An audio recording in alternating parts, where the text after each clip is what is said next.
Les 5 clés pour comprendre et traiter l'anxiété et la dépression. L'anxiété et la dépression touchent des millions de personnes et cela impacte profondément la qualité de vie. Ces troubles restent mal compris et souvent minimisés, surtout lorsque l'on souffre de troubles du comportement alimentaire. Je suis Camille Lelièvre, ostéopathe, et j'accompagne les personnes qui souffrent de troubles du comportement alimentaire à retrouver un métabolisme optimal pour en finir avec la peur de grossir. Dans cette vidéo, je vais vous aider à comprendre et à mieux cerner la dépression et l'anxiété, comprendre les mécanismes, identifier les causes et surtout découvrir des solutions concrètes pour en sortir. Alors restez bien jusqu'à la fin de la vidéo. Premièrement, comprendre l'anxiété et la dépression. Le cercle vicieux. Je vais d'abord définir l'anxiété puis la dépression. L'anxiété est une réponse naturelle du corps face à une situation perçue comme menaçante ou stressante. Elle se manifeste par une activation du système nerveux sympathique, l'accélérateur, qui libère du cortisol et de l'adrénaline. En temps normal, cette réponse est bénéfique, car elle prépare le corps à réagir rapidement. Cependant, lorsqu'elle est chronique, elle se transforme en trouble pathologique. La dépression, quant à elle, est une maladie caractérisée par une baisse prolongée de l'humeur, une perte de motivation et une diminution des capacités cognitives. Contrairement à la simple tristesse, la dépression entraîne des modifications biologiques, notamment une réduction de la sérotonine, de la dopamine et de la noradrénaline dans le cerveau. La différence entre l'anxiété et la dépression. L'anxiété, elle est souvent associée à un état d'hypervigilance, tandis que la dépression entraîne une perte d'intérêt et une fatigue intense. Une personne anxieuse est préoccupée par l'avenir, tandis qu'une personne dépressive ressent un désespoir face au présent et au passé. L'anxiété peut conduire à un évitement des situations sociales ou professionnelles, tandis que la dépression entraîne un repli sur soi général. Les facteurs de risque et les origines. On a d'abord les facteurs biologiques, avec une composante génétique avérée. Si vos parents du premier degré souffrent de dépression, le risque de développer la maladie est multiplié par 2. De même, certaines anomalies dans la production de neurotransmetteurs, comme la sérotonine, sont souvent retrouvées chez les personnes de type anxieux. Ensuite, il y a les facteurs hormonaux, car les fluctuations hormonales influencent fortement la santé mentale. Chez la femme, on a les cycles menstruels, la grossesse, la ménopause, qui sont des périodes critiques. Par exemple, 15 à 20% des femmes souffrent de dépression postpartum. Mais les hommes ne sont pas épargnés. Il y a aussi une influence de la testostérone sur la gestion du stress et des émotions. Les facteurs environnementaux, donc on a les pressions sociales, la surcharge de travail, l'exposition constante aux écrans et aux réseaux sociaux, qui sont des déclencheurs modernes de l'anxiété et de la dépression. Il y a une étude qui a été montrée en 2018 que le temps passé aux écrans avait un lien vraiment avec la dépression. Si on réduit son temps d'écran à moins de 30 minutes, on diminue significativement notre niveau d'anxiété et de dépression. Des facteurs psychologiques et traumatiques. Les traumatismes de l'enfance, violences, abus, négligence augmentent considérablement les troubles psychologiques à l'âge adulte. Une enfance marquée par l'insécurité affective peut favoriser l'apparition de troubles anxieux et dépressifs. On va voir l'évolution et les formes de l'anxiété. L'anxiété ne se manifeste pas de manière uniforme chez tout le monde. Il y a 2 types de groupes anxieux. L'anxiété généralisée, une inquiétude excessive et incontrôlable concernant divers aspects de la vie. Les personnes passent beaucoup de temps à anticiper négativement l'avenir. Et cela est très courant dans les troubles du comportement alimentaire. C'est comme si il y avait un petit vélo qui tournait tout le temps dans la tête, avec des images négatives et un besoin de contrôle permanent. Ensuite, il y a l'anxiété sociale, une peur intense du jugement des autres, qui entraîne l'évitement des situations sociales. La prévalence de ce trouble est de 9% chez les femmes et de 7% chez les hommes. On a l'anxiété de performance, liée à la peur d'échouer, de ne pas être à la hauteur dans le cadre scolaire, professionnel, sportif. C'est répandu chez les étudiants, les jeunes adultes et surtout pour les personnes qui souffrent de troubles du comportement alimentaire. Le perfectionnisme est un point clé. On a des phobies spécifiques également, des peurs irrationnelles et intenses face à des objets, à des situations précises. Par exemple, peur des araignées, peur de l'avion, peur de la foule. Voilà, c'est vraiment très spécifique à chaque personne. Cela a un impact sur le quotidien qui limite les actions, ça génère de la fatigue mentale intense et un isolement très important. Dans la deuxième partie, on va voir l'impact de la société moderne dans la santé mentale. Déjà, on a une société qui est stressante et compétitive. Dès le plus jeune âge, les individus sont soumis à des exigences croissantes. À l'école, on a la pression des résultats avec les notes et la compétition entre les élèves. Ça développe un stress quotidien. Dans le monde du travail, on a la nécessité d'être toujours plus productif. Ça favorise l'apparition du burn-out, un syndrome d'épuisement professionnel qui touche plus de 30% des travailleurs en France. Et un autre phénomène qui accentue cette pression, le culte de la réussite sur les réseaux sociaux. Il y a des scènes idéalisées sur Instagram et TikTok qui dévalorisent les personnes. Cette comparaison permanente entraîne une anxiété généralisée. Ensuite, on a le mode de vie et la santé mentale. Le manque de sommeil. Le manque de sommeil affecte directement l'humeur et l'anxiété. Dormir moins de 6 heures par nuit multiplie par 2,5 le risque de développer une dépression. Le sommeil est essentiel pour la régulation des hormones de stress, notamment le cortisol. L'alimentation et le bien-être mental. Un régime riche en sucre raffiné et en aliments transformés augmente l'inflammation dans le cerveau et favorise les troubles de l'humeur. Un régime de type méditerranéen réduit de 30% le risque de dépression.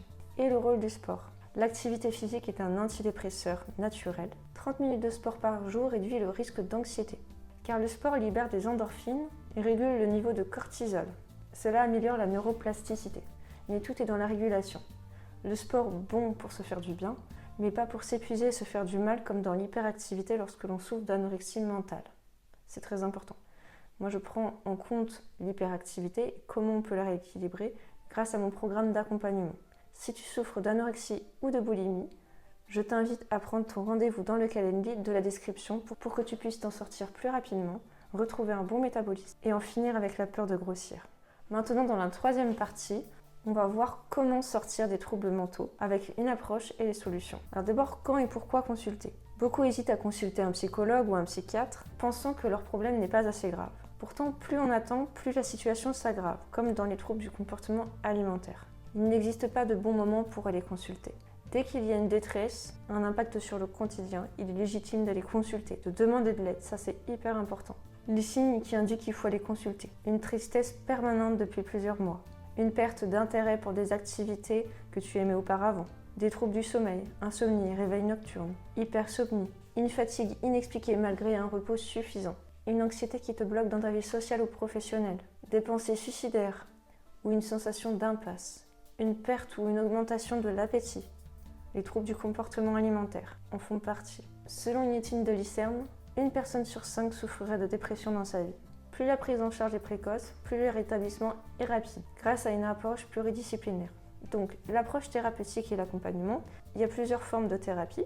On a d'abord les thérapies cognitivo-comportementales, avec une approche scientifique basée sur la modification de la pensée négative et des comportements inadaptés. C'est très efficace sur l'anxiété et la dépression légère à modérée.